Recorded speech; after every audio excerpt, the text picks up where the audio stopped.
Today we are going to talk a little bit about if you have some mismatched sex drives. It comes a time where desire isn't really spontaneous anymore, and it can require a little bit or a lot more effort.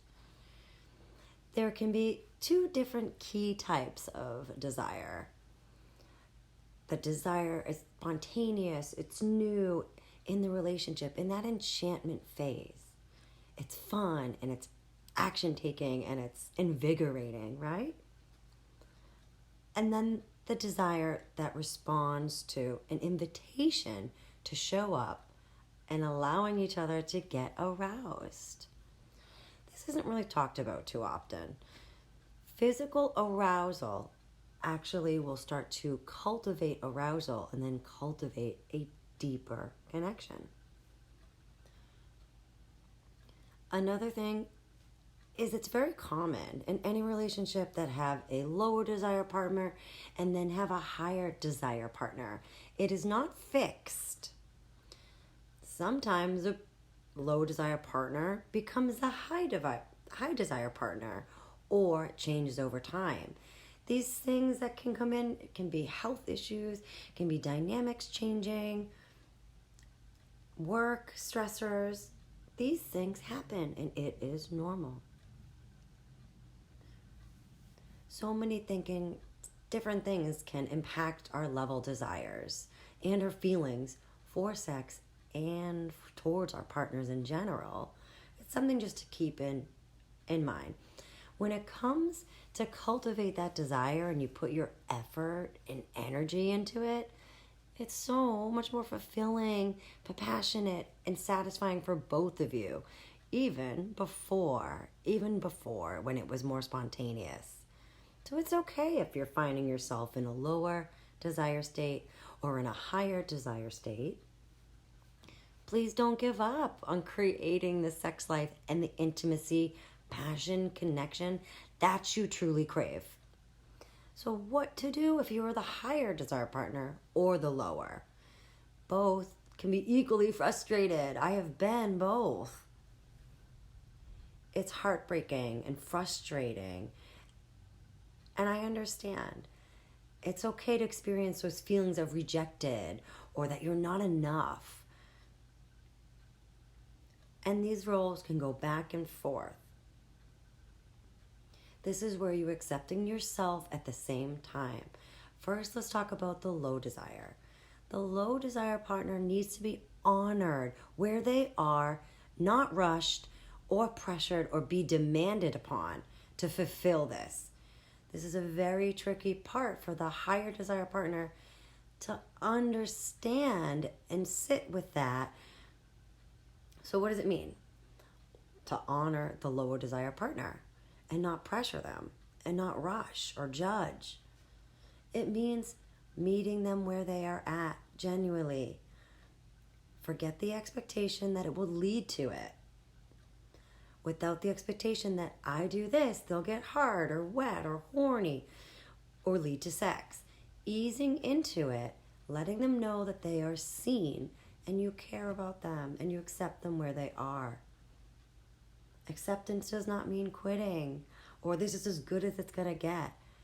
This can be temporary. As I explained, low desire can also be a high desire at different times of relationships. Accept it for what it is. And then what are you committed to doing and what's your part? How can I show up as a lover that I would want or a partner that my partner would want?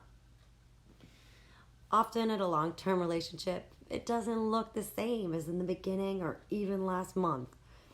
We have to relearn our partners all the time. It can be frustrating, but we're creating more safety. And that will lead to other things. You're doing this because you care about them, because you invested in them in this relationship and invested in this sex life because it's important to you. On the other hand, the higher desire partner. We all have different needs. Physical, sexual, mental, emotional.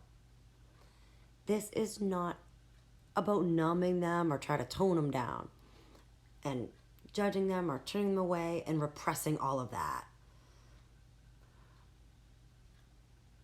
when you are the higher desire partner, learn to create an open heart through this long desire. Even if you experience these gut-wrenching, ignored partners, these feelings, it's about meeting your partner where you're at without redesigning where you're at.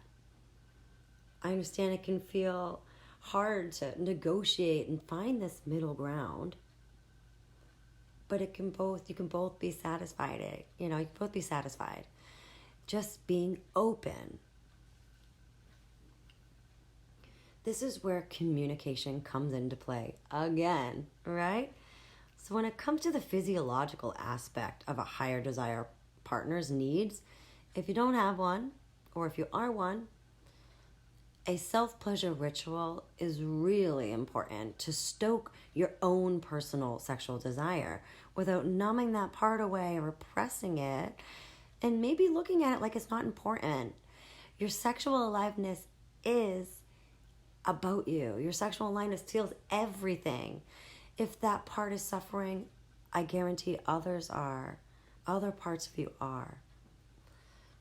So the way that you create, the way that you feel, the way that you're putting off, make sure to focus on your own sexual desires and meet your own needs. I've found that when I was ignoring my own sexual needs, I ended up being completely sexually turned down. I turned it all off. I have been here on both sides, and there is ways to navigate through these times of high desire and low desire without blaming your partner and blaming yourself as well. Pleasurable for everybody. So this is a beneficial conversation for both of you. So how are you taking care of your own physiological and sexual emotional needs while you're holding space and being patient with your partner without expectations or pressure or needs to be rushed? That's for you to decide.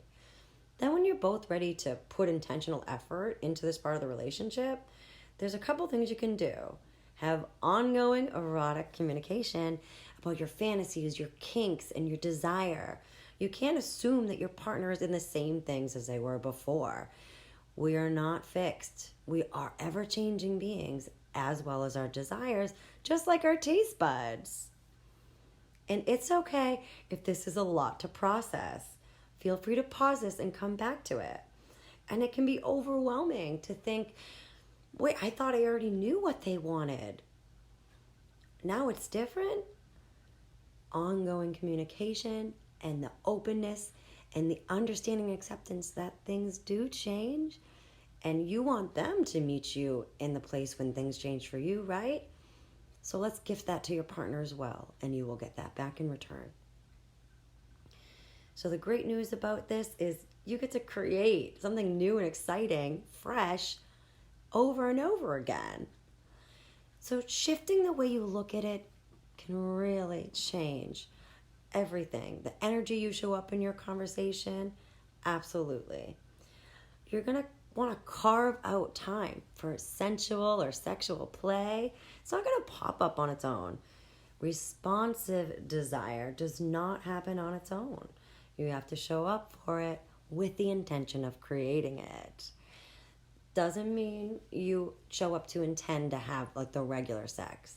You have the intention to unplug from the world, see your human being that's in front of you, looking to each other, into their eyes, seeing each other. Especially if your life is fast-paced and there's a lot going on, tuning out.